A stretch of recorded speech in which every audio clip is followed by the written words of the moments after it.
right, welcome into Surviving Paradise, the podcast that takes a sometimes serious, oftentimes humorous look at the claim by Jehovah's Witnesses that they, and we by extension, are all invited to live in a modern-day spiritual paradise. I am your host, Stacy Bauman, former elder, ministerial servant, and a little guy raised as one of Jehovah's Witnesses in the very unique generation of the 70s and 80s.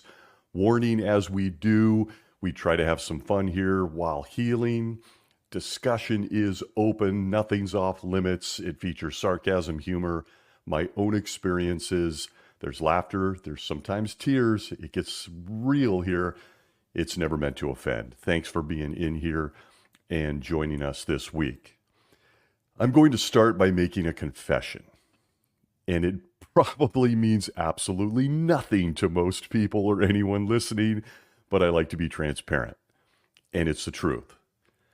I have never seen any Marvel or DC superhero movies. I can hear the audible gasp.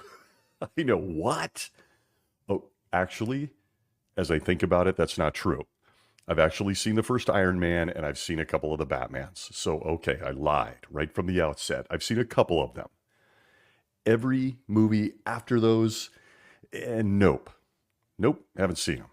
And aren't there like 20 plus movies in that series now based on the comic books? I honestly don't even know. But my confession is this: nothing about Thor, Hulk, Captain America, or even Black Panther ever appealed to me. It just does nothing for me. And I even wasn't interested in this stuff as a kid. Comic books did absolutely nothing for me either. And they were very popular, particularly in the 70s.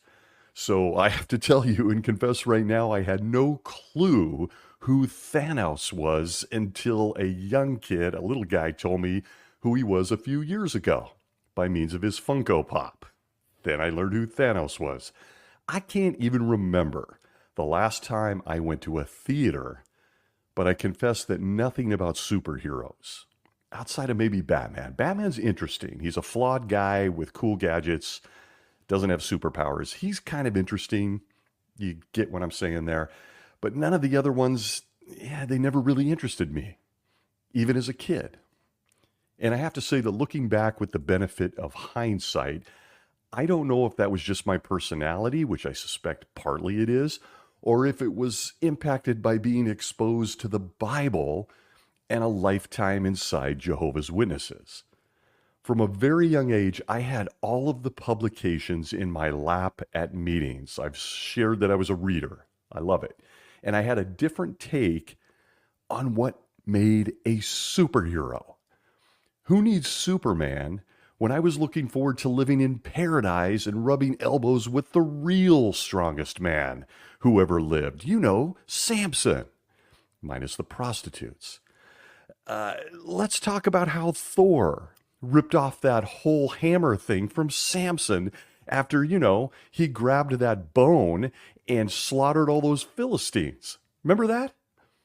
Who can take Aquaman seriously when I was going to be hanging out with Jonah any second now, laughing about the time he lived inside a fish for 3 days as we sipped the perfect orange juice? I never gave a second thought at any point in my childhood to meeting Storm, although I must say meeting Halle Berry would be kind of cool, beautiful girl.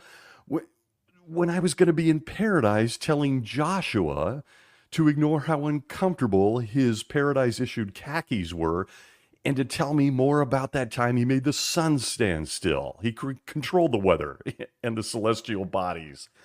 And who needs Deadpool sarcasm when I was going to hang out with Elijah and reminisce about that time he was talking trash to the Baal priests about their gods taking a dump and not lighting their sacrifice on fire? He was a little busy, probably looking for toilet paper.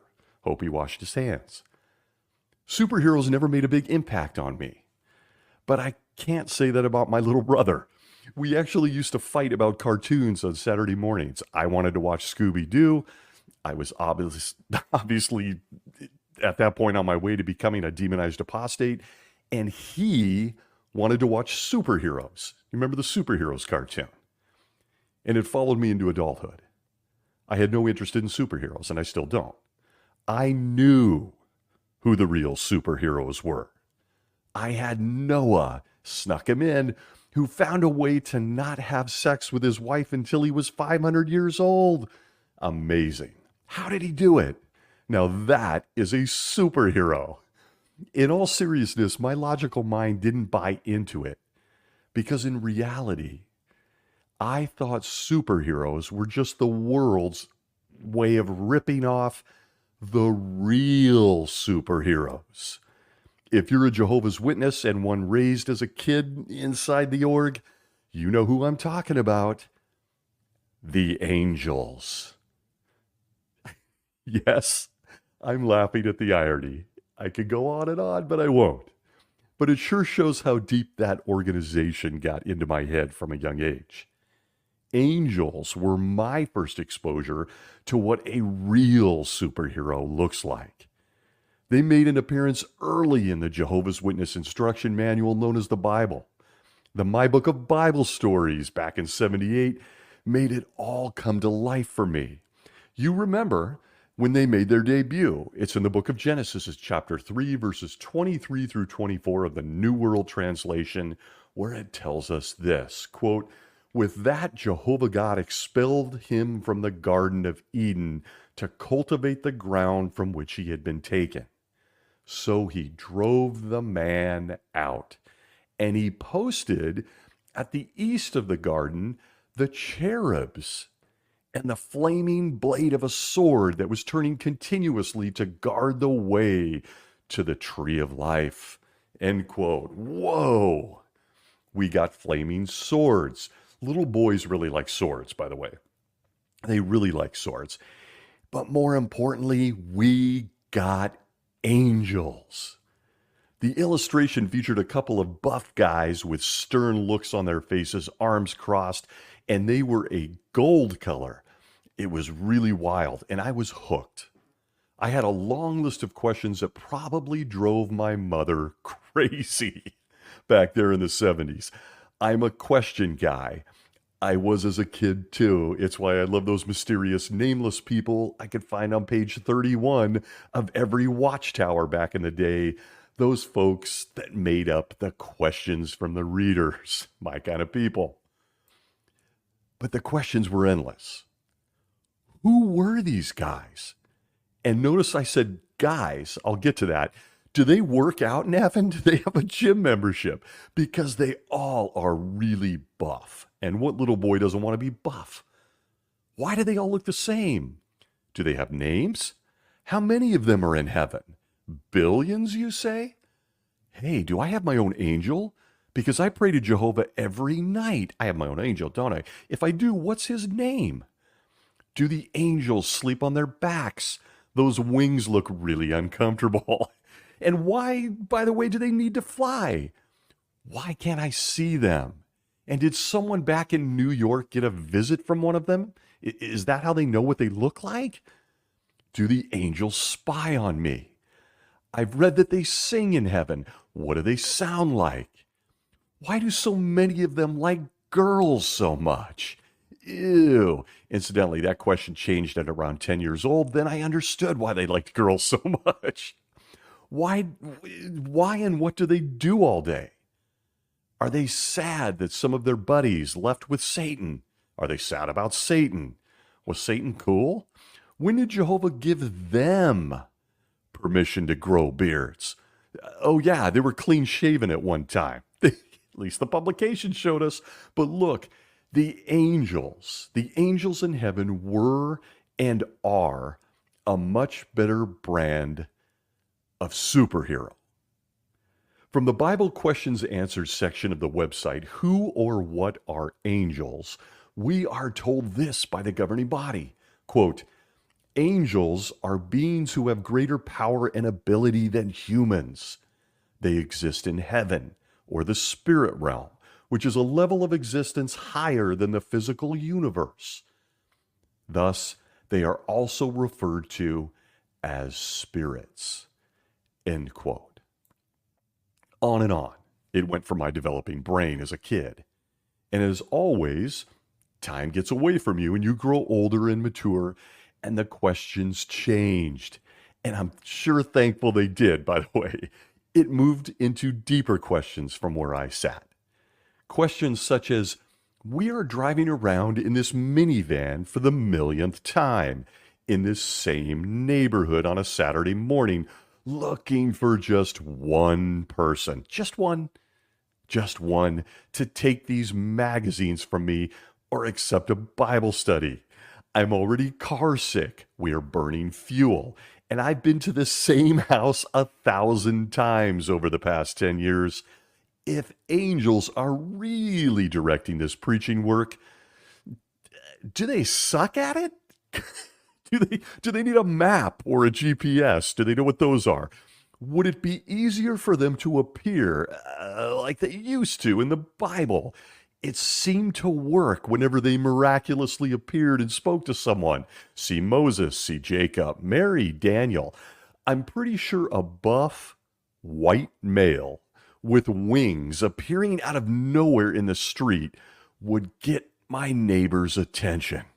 The neighborhood would sit up straight and pay attention, and I could actually count multiple return visits. That's how the questions changed. Nonetheless, Jehovah's Witnesses are told that angels are out there going door to door with them. And they don't seem to mind the frequent coffee breaks, even as mankind is on the clock, heading towards genocide, just seconds away from their boss and the governing body preparing to kill them all. It's an odd dynamic, and it's the angels. Again, going back to the Bible Questions Answered section of the website, who or what are angels? It reminds us of this, according to the governing body, quote, do angels help people? Yes, God uses his faithful angels to help people today. Angels are used by God as he directs his servants in the preaching of the good news of the kingdom of God. This direction benefits both those preaching and those hearing the good news. End quote. Look, I'll come back to this, because when you run out of bunker footage or shots of secret door knocks during the Great Tribulation or guys surrounding you with machine guns, they can always yank you back from dozing off at this year's summer convention with high-tech CGI shots of superheroes known as angels. More to come, but they're in the preaching work with Jehovah's Witnesses. No word yet on what they're doing with the Mormons a block over. The governing body of Jehovah's Witnesses needs publishers to know that they're not alone out there. The angels are also very invested in handing out their publications, conducting Bible studies with their Bible study aids, weird one, getting them into a pool at an assembly, and convincing good people to spend the rest of their lives in obedience to 9 strange guys in upstate New York. What a gig, huh? Imagine being an angel. Just imagine how they feel about their current assignment after watching space and time created in the pitch black. From Job chapter 38, verses 4 through 7 of the New World Translation, the conversation where Jehovah needs to remind his favorite human, Job, that he's really not that great after all. We get this, quote, where were you when I founded the earth? Tell me if you think you understand. Who sets its measurements in case you know, or who stretched a measuring line across it? Into what were its pedestals sunk, or who laid its cornerstone? When the morning stars, the angels, joyfully cried out together, and all the sons of God began shouting in applause. End quote. Job took one on the chin in that verse. He didn't have enough problems going as it was. But the point is this: angels, the superheroes of Jehovah's Witnesses, had a front row seat to everything. But put that aside. The angels have seen things we can only dream about. And let's face it, we got a lot of questions. But despite that, they now invisibly hover above Jehovah's Witnesses, standing next to book carts, no doubt pointing to passers-by to grab a book, trying not to bump wings and remembering when they lived in total darkness until Jehovah decided to create light. It seems like a step down from, well, this, but the governing body wants Jehovah's Witnesses to know that it's not. Angels are thrilled to hover above you and your nifty book cart. Why talk about angels today? Why is this coming about? Well, I must say that it seems like angels are making a bit of a comeback with Jehovah's Witnesses. And don't worry, it's not like they ever went anywhere. But when you're invisible, it helps to get the reminder that they're really there. And your entire existence revolves around the organization of Jehovah's Witnesses, guiding the 9 kings' every move in 2024. In recent months, the organization has been reminding Jehovah's Witnesses that angels are everywhere. They're all around them. They've moved on from illustrations into producing movies and videos, we're going to get to that, where Jehovah's Witnesses are being treated to reminders that the invisible superheroes that work for them are still present. It has really picked up steam in 2024, as if this wasn't already an interesting year inside God's organization. And if you haven't seen it already, I highly recommend you check out some of the videos from this year's district convention. We'll get there. But let's talk about the Bible's superheroes and their history with Jehovah's Witnesses. The Bible itself gives us insight into these invisible superheroes.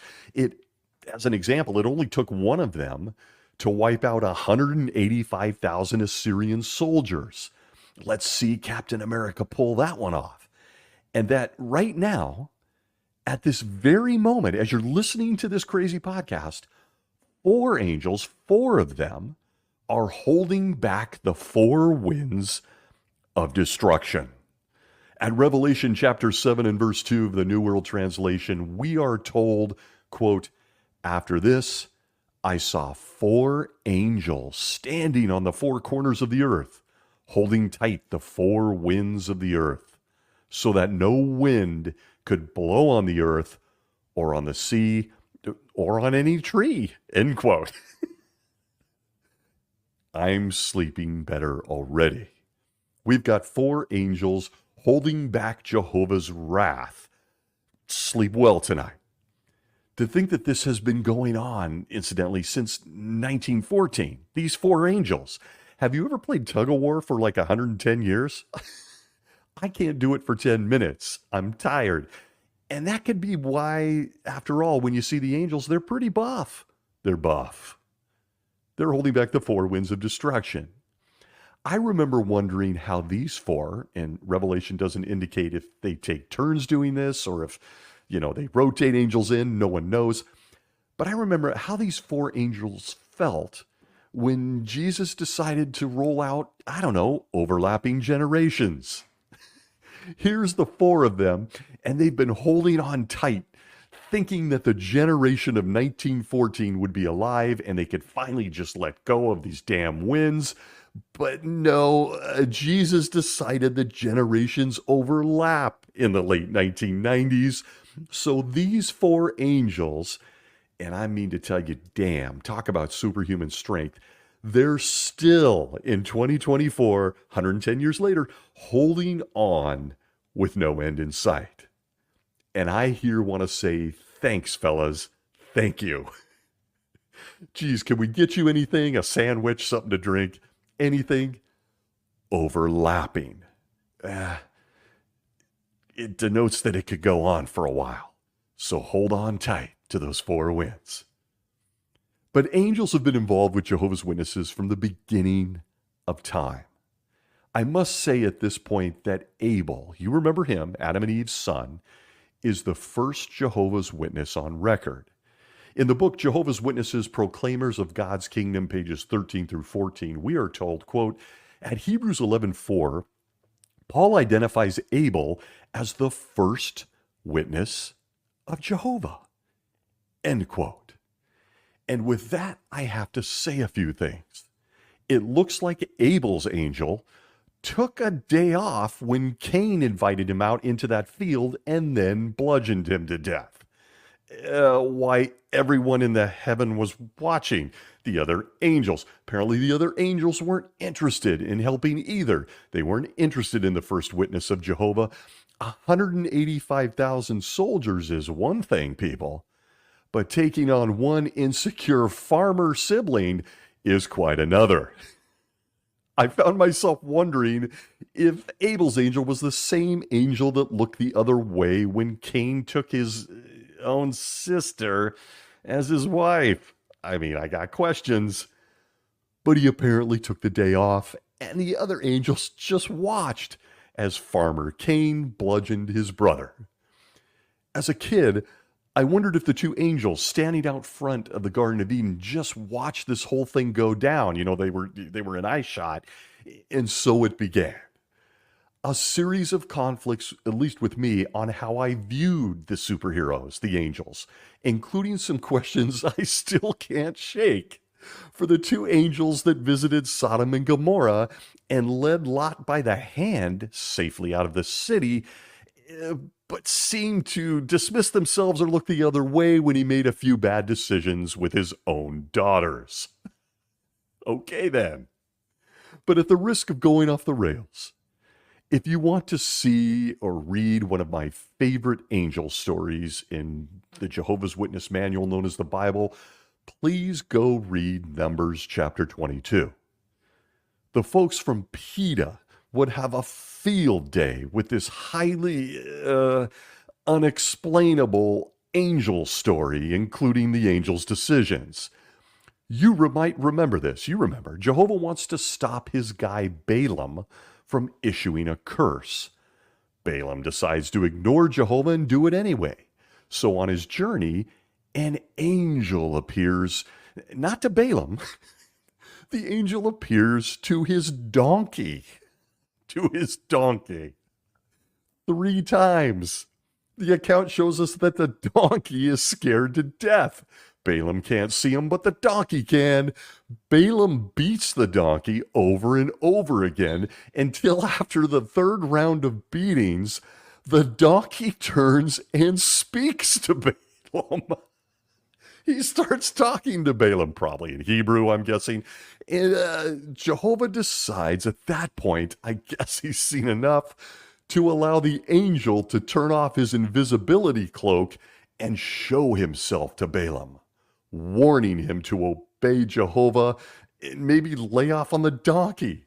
Why he had to appear to only the donkey and not Balaam 3 times and watch it get beat half to death, then help it speak in a human tongue, is never really told to us in the story, folks. I'm sorry.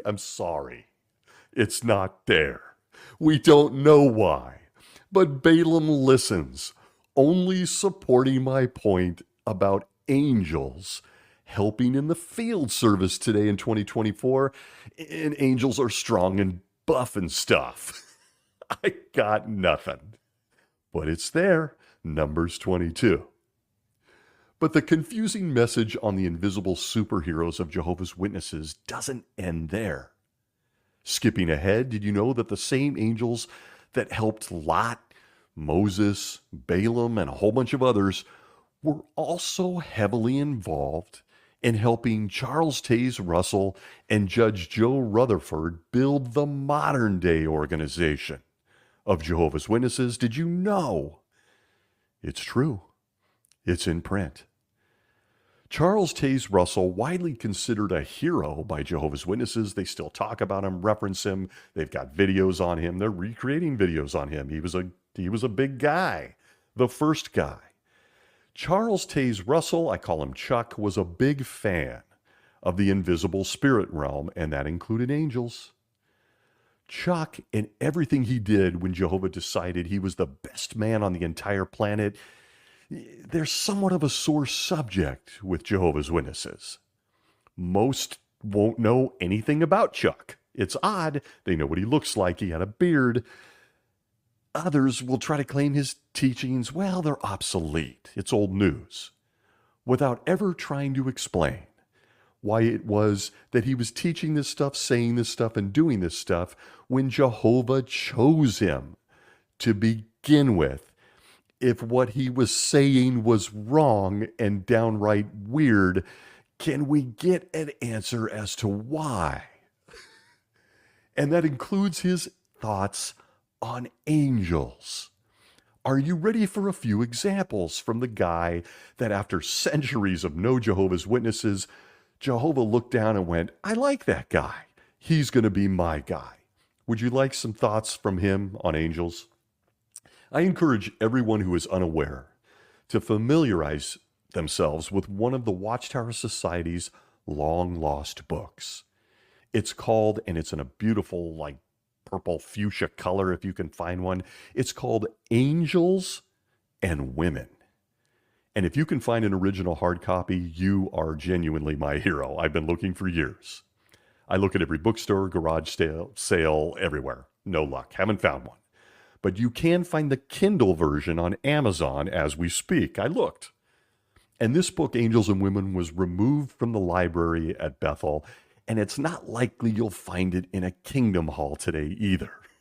I wonder why. It's a doozy.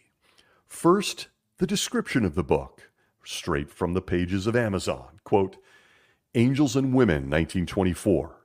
This book is a revision of the book Ceola by Mrs. J.G. Smith. According to the Golden Age magazine, recognize that one, also known as The Awake Today, October 27th, 1924, page 35, and the Golden Age of July 30th, 1924, page 702, published by the Watchtower Society, Ceola was revised at the suggestion of Charles Taze Russell and published as this volume. Editions of the book at the headquarters of the Watchtower Society, Bethel Library, state, introduction by Joseph F. Rutherford, appendix by Clayton J. Woodworth, written by a brother who had been long in the service, was incapacitated, and sought to provide for himself by thus indirectly presenting some valuable information. Not altogether up to date, as Angels booklet and other information supplements and revises what this work contained. End quote. There it is. Angels and Women, based on the fictional story by J.G. Smith of Ceola. I'll come back to their mention of the booklet Angels at the end of that reference. Judge Joe couldn't be outdone by Chuck. When it came to angels, he wrote his own booklet, called it Angels, left the women out. Shocker. It was the beginning of what we see today. But back to the book. Why did Chuck Russell recommend this book be published for his people at that time? What was it about? Without going on for another hour, this book was about life before the flood. You remember that event. And before we meet the part-time celibate zoologist and engineer Noah. It's about angels, especially the ones that went bad, the bad guys. Why? Because they thought our human women were as hot as we do. They couldn't resist them. And admittedly, this book, I have to tell you, is interesting. It is very interesting, at least to me. But Amazon also had a reprinted hard copy. You can Google that if you're interested in picking it up. Amazon should give me a fee for that. But go check it out. The description says this, quote, The Golden Age Journal, now The Awake magazine, of July 30th, 1924, page 702, Angels and Women, is the title of a book just off the press. It is a reproduction and revision of the novel Ceola, which was written in 1878 and which deals with conditions prior to the flood. Pastor Russell read this book with keen interest. At this point, was he reading apostate literature? Never mind. And requested some of his friends to read it because of its striking harmony with the scriptural account of the sons of God described in the 6th chapter of Genesis. End quote. And I gotta just say, Apparently, Chuck Russell was a rule breaker. We all know the governing body will DF a Jehovah's Witness today for reading any book or piece of literature outside their own. But it continues, quote, "Those sons of God became evil and debauched the human family prior to and up to the time of the great deluge. We call attention to this book because we believe it will be of interest to Bible students who are familiar with the machinations of the devil and the demons and the influence exercised by them prior to the flood and also now in this evil day," end quote. Let me tell you what, Angels and Women has got some interesting and entertaining stuff, including some romance, some last-second people hopping on the ark with Noah and his family, and a whole bunch more. If you can read it, I actually recommend it. But the best part is in the forward section of the book. And I want to here say, pay very close attention. This comes from the faithful and discreet slave of Jehovah's Witnesses. At the time, it was Charles Taze Russell. And you will find Chuck's message from Jesus himself, or so we are told, on page 5. Are you ready? Quote, "The reviser of this book is of the opinion that the original manuscript was dictated to the woman who wrote it by one of the fallen angels who desired to return to divine favor," end quote. That's right, dear listener. Charles Taze Russell, faithful and discreet slave, and the guy who came before the governing body, recommended that Seola be revised and republished. Judge Joe was proud to write the introduction to the book. And well, as the foreword tells us, they believed that this book was given to the original author, how do I say, from a fallen angel. For most of us, that angel would otherwise be known as a demon. Or for those of us in the 70s and 80s, it could have been a Smurf. Or whoever sang that message when you play Led Zeppelin's Stairway to Heaven backwards. They literally published a book they believed came from an angel, scratch that, a demon. A repentant one, though. He was sorry for having had sex with all those hot women. He wanted back in the organization.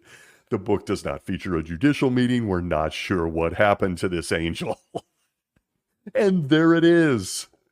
Charles Taze Russell was himself really into angels and apparently demons. And if you can find this book, I got to tell you, it's a little wordy at times. It's also plagiarized. There's so many fun things with this book. I could go on, but it is entertaining and it's worth the read. Did I mention that it was also considered spiritual food given to them by the faithful slave of their time? I just really want to emphasize that. And by the way, for a Jehovah's Witness uncomfortable that was unaware of this book or didn't know any of this, you can rest easy. Sit back and relax. Governing body member Samuel Hurd, he of the current governing body, got to say it again, actually mentioned angels and women as a must-read, in one of his talks. And I'm not kidding. Feel free to find it online. He recommends Angels and Women. But Charles Taze Russell, wasn't done with angels, and neither were the guys that replaced him as the faithful slave. In the Watchtower of January 1st, 1911, Jesus in heaven made sure that his people were told this. Are you ready? Quote, "Brother Nicholson of the Australian branch writes us of an astounding circumstance. One of the Australian brethren has a wife who is neither for nor against the truth, and who professes no sympathy for Spiritism. Quite recently, the brother, returning to his home, had a harrowing tale related by his wife. She declared that Brother Russell had appeared to her. Possibly she had seen his photograph, it says in parentheses. Quoting, she declared that he made improper proposals to which she yielded. At such a distance, it is easy enough to prove an alibi, to prove that the editor was not there.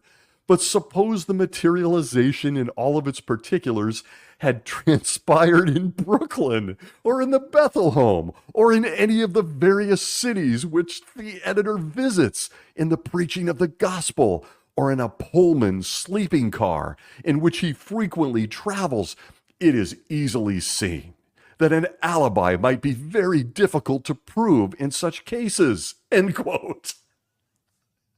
You can't make it up. Oh no! This brother in Australia's wife was caught doing the nasty with another man. Scratch that. It says that she just yielded. She yielded. But there was an alibi.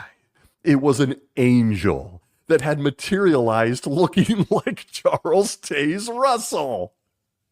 And they printed it in the Watchtower of January 1st, 1911. Imagine that phone call to the Australian branch. Hello? Listen, my wife has been having sex with Charles Taze Russell. He just appeared out of nowhere at our house, and he dropped his pants. My wife didn't know what to do. She yielded. Then they asked if she was baptized or an unbaptized publisher. She wasn't, so they told the brother, wow, tough break. Last we heard, he was in heaven sitting next to Jesus. Sorry to hear about this story. Click. It's all in print, folks. Jehovah's Witnesses and angels. And thank God this angel wasn't roaming around Bethel or in train cars impersonating Chuck Russell. Can you imagine? Women everywhere would have been, yielding. Angels, folks. Angels. Just another story about angels from the Faithful and Discreet Slave. However, I must say, you non-Jehovah's Witness ladies, if Chuck Russell shows up at your house and asks you to climb into the sack, please call the branch office, please. We got an angel sighting after all, and it will make for a great experience on JW Broadcasting. Can you imagine what they could do in video now? And if you don't believe this story, you're a witness and you're going, what? Feel free to look this up. It was even read in a court of law at one point and covered in print by the Brooklyn Daily Eagle. Feel free to find it, do some research. It's there. It's incredible. Not to be outdone by Chuck, Judge Joe, well, he was fascinated with angels too. He must have been onto something because, again, Jesus chose him as his favorite person in 1919. And Jehovah's Witnesses even got a name under Joe. So look, Joe knew his stuff, including all about the invisible superheroes, otherwise known as angels. In his book Preservation, published in 1932, the good judge told us this on pages 36 and 37 about angels. Quote, certain duties and kingdom interests have been committed by the Lord to his angels, which include the transmission of information to God's anointed people on the earth for their aid and comfort. Even though we cannot understand how the angels transmit this information, we know that they do it. And the scriptures and the facts show that it is done. End quote. Facts. The angels are communicating this stuff. He continues. His illustrious book, Preservation, on page 203, goes on to tell us angels were so important to Jehovah's Witnesses that they didn't even need Holy Spirit. The angels would handle everything after all. We don't need that Holy Spirit stuff. It tells us this, quote, Jehovah for judgment and gathers his own to himself, there would be no necessity for a substitute for Christ Jesus, such as the Holy Spirit. Therefore, the office of the Holy Spirit as an advocate, comforter, and helper would cease.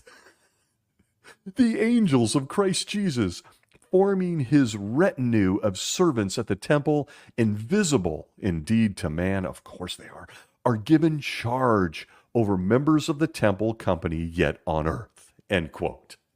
Angels were going to be doing all the gathering, all the leadership, and all the communication. Who needs Holy Spirit? I know Jesus mentioned it. Put that aside.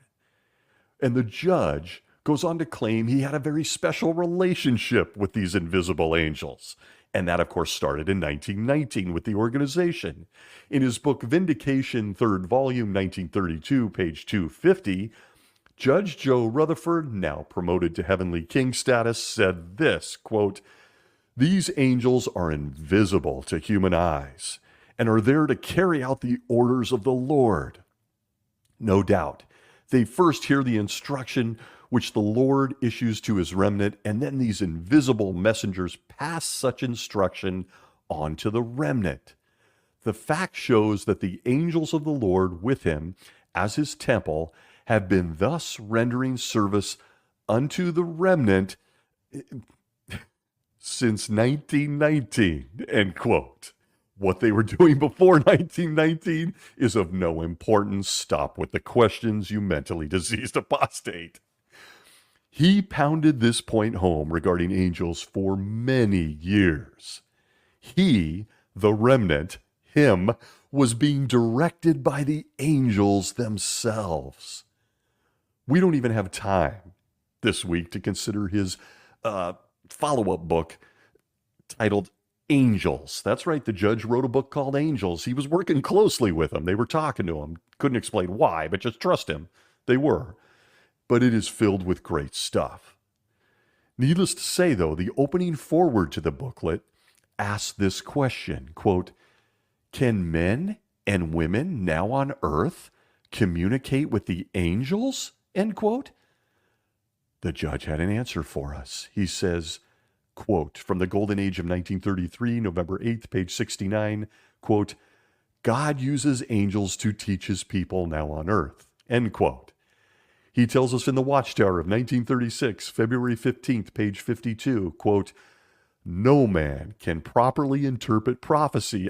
Wait a minute, what? "And the Lord sends his angels to transmit correct information to his people," end quote. If you're keeping track at home, the judge, he was dizzy, and he certainly never drank any alcohol, as we've come to learn, but he talked to angels, but they can't talk to men, but they can talk to him. And they always give him the correct information, even though you can't see them and they can't talk to men. It makes great sense. And so from the beginning, angels have played a key role in the lives of Jehovah's Witnesses. And while it's all very entertaining history, I'm here to tell you that the angels, the superheroes, the invisible guys, are making a massive comeback inside the organization. The current governing body of Jehovah's Witnesses is putting a spotlight on the angels in recent months, if you haven't picked up on it or seen their stuff. But most especially is this true in the 2024 Summer Convention, where loyal attendees will see for themselves what is important to the invisible winged white males that are guiding them through these never-ending last days. Gone are the days of yesteryear, where kids would stare at illustrations in the Watchtower or Bible Stories book. They now have the power of video to show us what angels look like and what they do. This year's convention features some of the most unbelievable video highlights, including a preview of their new movie on Jesus and his life. And you guessed it, included in that video is lots of high-tech CGI shots. I mean, I say CGI, but let's face it, maybe they're real angels. They could be. They could be, right? It's clear. They're trying to put a heavy emphasis on the invisible superheroes. It's time. Let's get off this beard and slack thing. Let's get off the fact that we don't turn in time.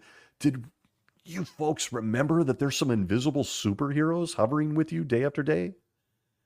And one of my favorites is the appearance of Gabriel in the new Jesus movie. And that's a subject for a whole episode. I hope to get there at some point.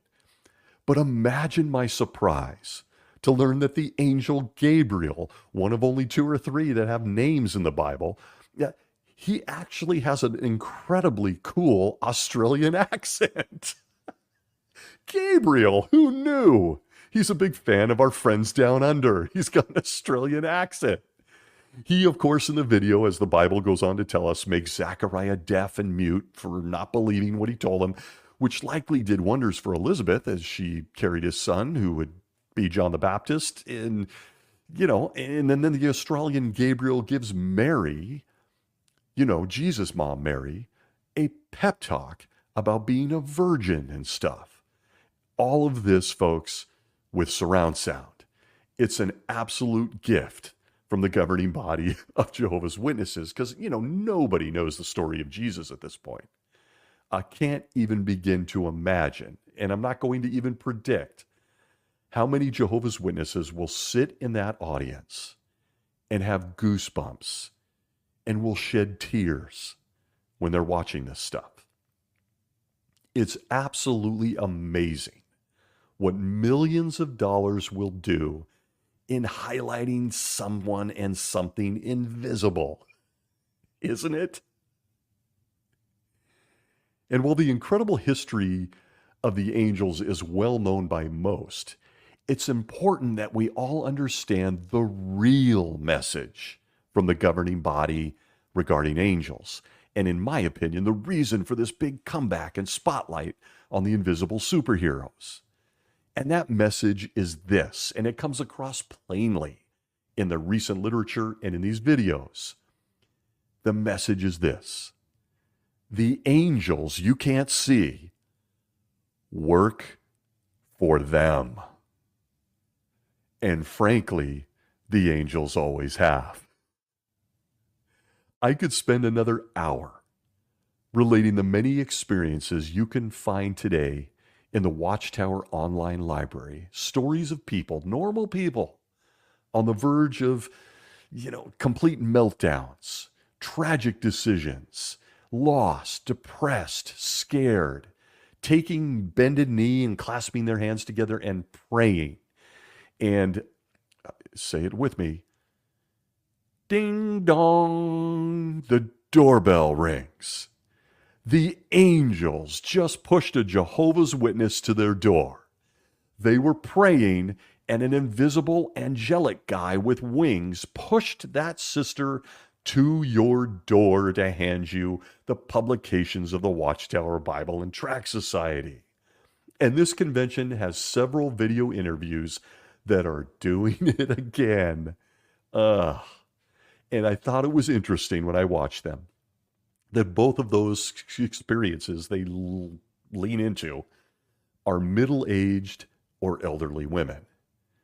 At one point, one of the speakers invites the audience to, quote, pay close attention as to how one sister cooperated with the angels by preaching the good news thoroughly.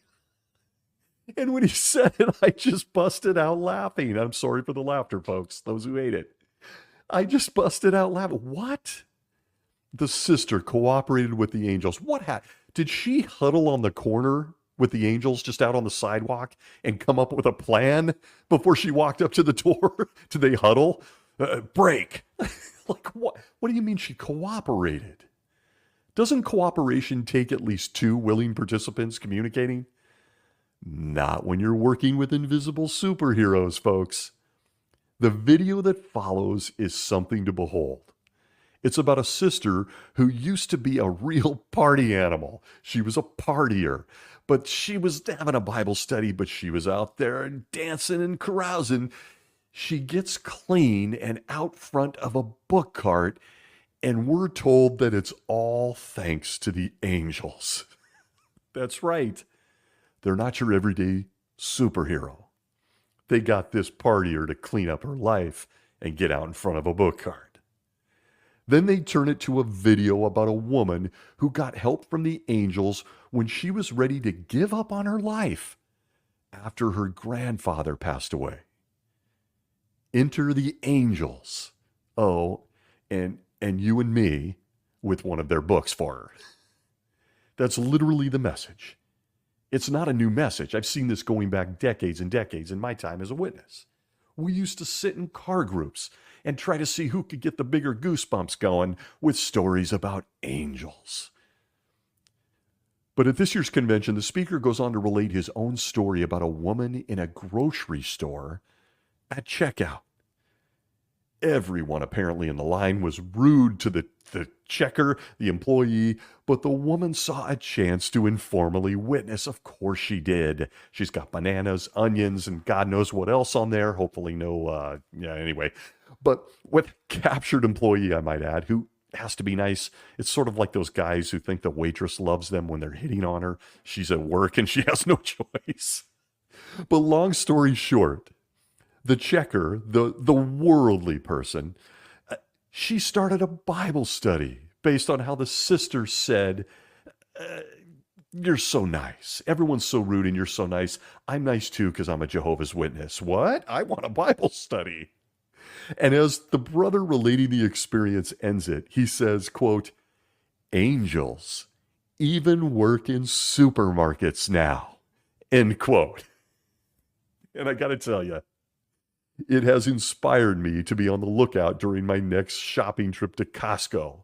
I'm going to hover near the Pizza Bite samples to see if I might spot some angelic activity. You never know. Apparently, they're in supermarkets now. But aside from the absurdity and the laughter, the message is clear. These superhuman invisible creatures are just as consumed with their publishing company and converting people to Jehovah's Witnesses as are their bosses, the governing body.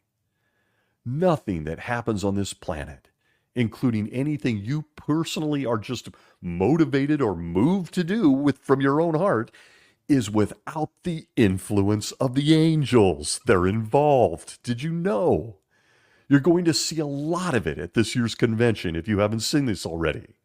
And here's one of my favorites.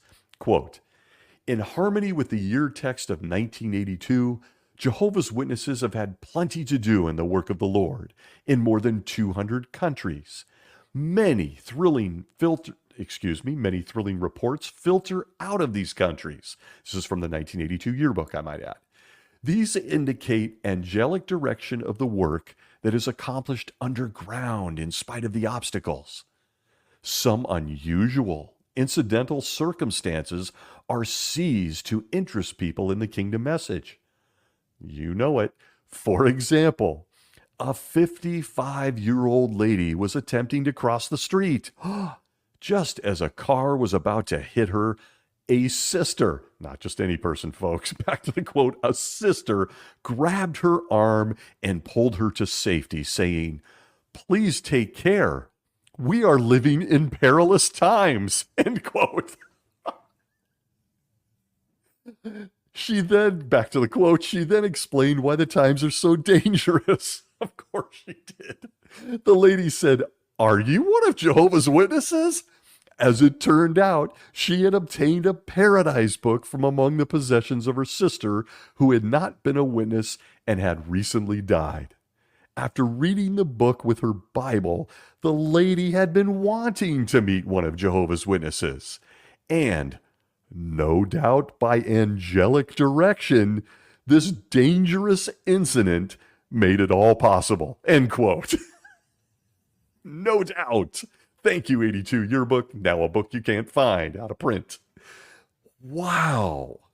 The angels didn't want to just call on her as she took a walk through a park. No.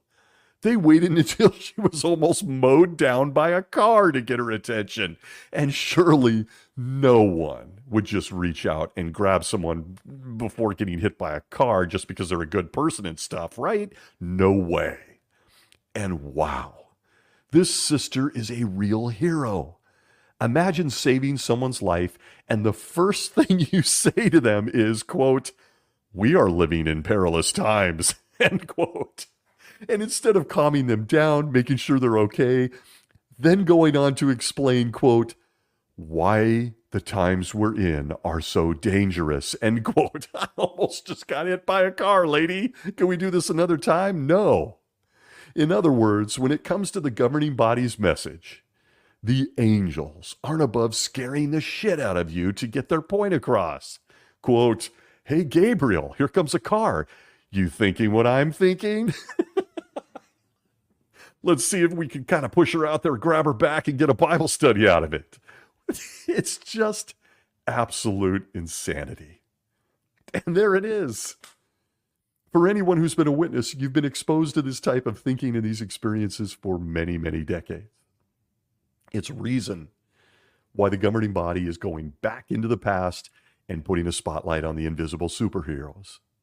How do thousands of people sit in that audience and listen to these types of experiences and not just break out laughing? And I got to tell you, I had an excuse. I'm going to throw myself a bone here. I was usually asleep. That's just the truth. I had dozed off and missed this amazing experience. But angels aren't here for you and me at all, in case you were wondering. They're not. How else do you explain the angel that saved this woman getting hit by a car with the story ending in a Bible study? How else do you explain it? What about the other guy, just a block away, that actually walked out into traffic and was hit and killed by the car? Well, you know, the angels are apparently blessed with all sorts of discretion on how they aid just Jehovah's Witnesses. Not the other poor guy who had a family, a job, a life, and he walked out and got hit by a car. They saved this lady because she was going to have a Bible study. Only if it ends in a Bible study with a publisher of Jehovah's Witnesses. Proof is everywhere. We are told they go out with Jehovah's Witnesses in the field service, but apparently go on their own version of a coffee break, you know, when somebody needs a blood transfusion and is dying. Or they must have taken a really hell of a coffee break during the Holocaust, huh? Or when there's a kid being bullied for not eating birthday cake, they sit that one out. Or when you're a child victim of assault in one of their congregations, the angels are on a coffee break. They look the other way. That's what superheroes do. The angels sit it out. It's odd, isn't it? The governing body's teaching on these invisible superheroes is nothing short of bizarre. And if it is in fact true, am I the only one questioning the angels' cognitive powers as perfect invisible spirit creatures? It's more important to get somebody to take a book from a book cart than it is to save a child with a terminal disease, because they feature those on the district convention too. But from the Bible Questions Answered section of the website, who or what are angels? We are told this, quote, angels guide and protect those who are faithful to God, end quote. Oh, okay. Oh, there's some stipulations to their superhero activity, those who are faithful to God. But hold on. Just one paragraph below is this. The question, quote, do we have a guardian angel? Although angels look out for the spiritual welfare of God's servants, this does not necessarily mean that God assigns an angel to each Christian as a personal guardian. Angels do not protect God's servants from every trial or temptation. The Bible shows that God will often make the way out of a trial by giving a person the wisdom and strength to endure. End quote. Angels are so fascinating. So which is it? Am I Daniel and you're going to send an angel to keep the lions from eating me or not? Who hasn't thought about this during one of those horrific videos that the governing body features where a Jehovah's Witness child is put up as a person of faith because they're dying of a terminal disease and need blood? I guess the angels just sit that one out. Angels can man book carts, but they can't save kids. Nowhere is this more laughable than in their video from the 2024 convention. And if you haven't seen these, I encourage you to please go watch them. And I want to give a big shout out and thanks to Larchwood, who is one of the best researchers I have ever seen. Please go follow him on Twitter and a lot of the friends that hang out with Larchwood. Just incredible. I was looking for this video again, couldn't find it, and Larchwood was able to point me right to it. Big thanks. But watch this video. For those of us that remember Sunday night's Wonderful World of Disney, where you remember Tinkerbell flits and floats over the introduction as the music plays, you are in for a real treat at this year's convention, where we watch a video of two couples. We see their progression. One's a witness couple. The other one is getting the other two to come along for the ride, be a Jehovah's Witness. It's where it's at. We see the then two couples in a car accepting an assignment to work in unassigned territory and dramatically facing one of the biggest challenges I've ever seen. They show the couple, both of them, in a car, driving through, wait for it, I was terrified. They show the two couples in a car on their way to unassigned territory, driving through a mud puddle. A mud puddle. With the help of an angel. The angel gets them through it. Mud puddles are very dangerous, and this angel was on hand to see them through. They're on their way to preach, after all. Mud puddle, or helping someone overcome a disease. Mud puddle. Mud puddle. The music soars, and the CGI angel, just like Tinkerbell at the beginning of Disney on Sunday nights, hovers over the car, watching the two couples drive off into the sunset with a trunk full of Watchtowers. Or maybe they're heading to a coffee break. No one can be sure. Not to be outdone is the convention music video showing angels soaring above the world. And it even gives us our own GoPro camera view of what it's like to fly as an angel from the angel's viewpoint as they fly around us, flying over potential Jehovah's Witness homes and hovering with flapping wings as these two witnesses preach. I couldn't help but wonder as I watched these, and I was laughing beyond hard. I couldn't help but sit there and wonder, you're a Jehovah's Witness in an Eastern European prison right now. You're sitting there. What do they think when they see these CGI Tinkerbell angels videos? Getting witnesses through mud puddles and flying around in middle-class neighborhoods where there's not a person of minority in sight in any of these. This person, this Jehovah's Witness that they're featuring also on the website at this hour, they can't even get toilet paper in their jail cell. But these two couples on their way to preach, got escorted through a mud puddle. Thank you, Jehovah. Woo! And I mean, when seeing this is believing it. Because the brother stops at the front of the mud puddle and says, "Here we go." And they all look at each other like, "Oh my God, this is so exciting. Are we going to make it?" And then he rips through the mud puddle. The angel hovering overhead like, "I got him through it." I haven't laughed that hard in an incredibly long time. I still can't believe it. I can't believe there's not one person in the room on the writing committee that doesn't look around and go, "Hey, this is a bad idea, guys. This isn't going to go over well with our friends in Eastern Europe who are in prisons." I mean, it's just unbelievable. But in the end, there may be yet another reason that angels are back in the spotlight here on earth. Even when you're the angels, you were there at the dawn of time, at creation. You know Jehovah personally. Hell, you even know Satan personally. You've stopped the mouths of lions. You helped Noah round up kangaroos. You lost an all-night wrestling match with Jacob. Not sure how that happened. And you even made a shepherding call on Jesus the night before the most important event in all of human history, his sacrifice.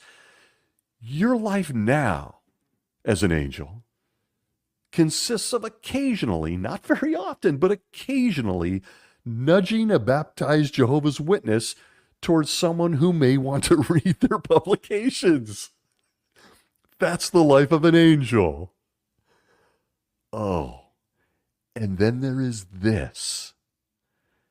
From the 129th Gilead graduation, on September 11th, 2010, nearly 8,000 Gilead people were in attendance. Very special event. They got to learn about angels.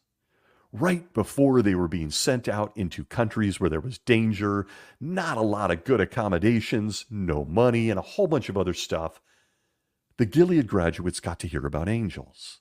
From the Watchtower of 2011, February 1st, pages 28 through 29, entitled, "This is Your Day," we are told this, quote, "Imitate the faithful angels." That was the subject of a talk by governing body member Stephen Lett. The angels provide a wonderful example for us. Everything the Bible reveals about them is worthy of imitation, minus the two guys with Lot. Never mind.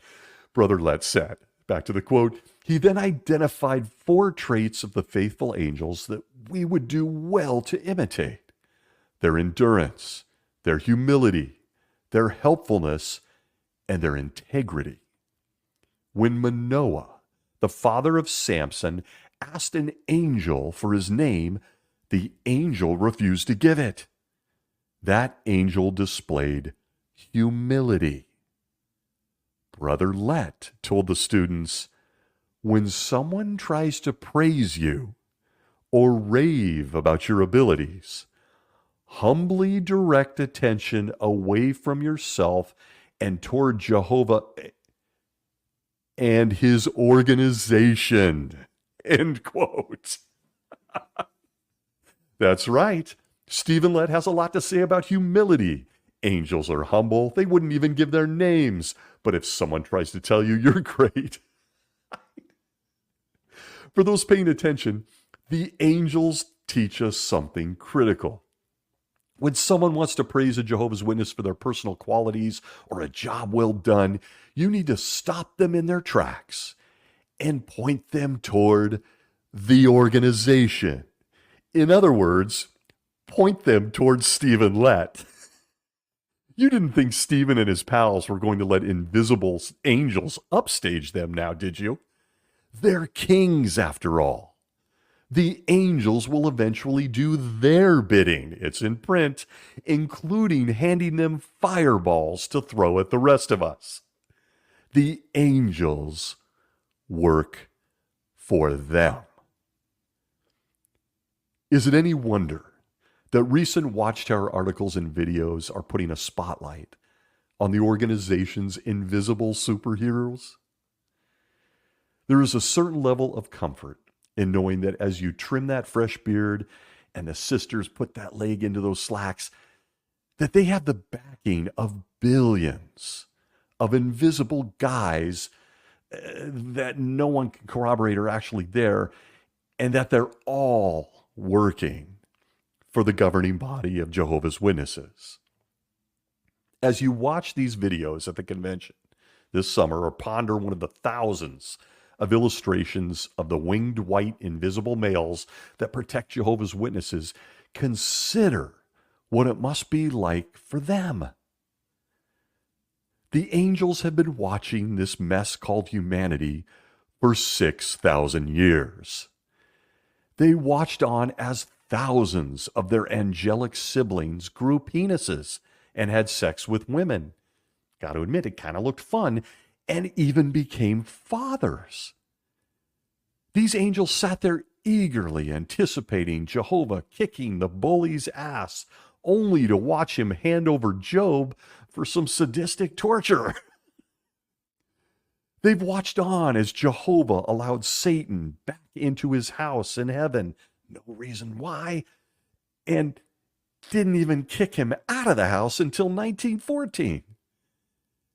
These angels have helped deliver publications that said Armageddon was coming in 1914, 1918, 1922, 1925, 1975, or at least before the end of the 20th century, thinking they could get back to whatever they were doing before Jehovah made light in planets, in puppies, and humans. Think about it. These invisible superheroes, the angels, they've had more disappointments than we have. But Jehovah's Witnesses won't think about those things this summer.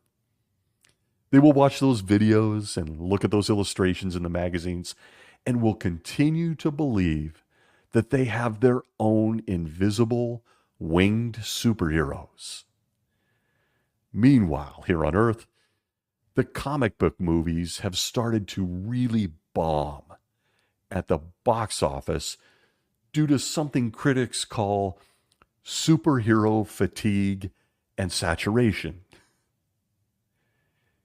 And all I have to say to that is this: they should try being an angel that serves the governing body of Jehovah's Witnesses. I want to thank you for being here this week. Wherever you may be well.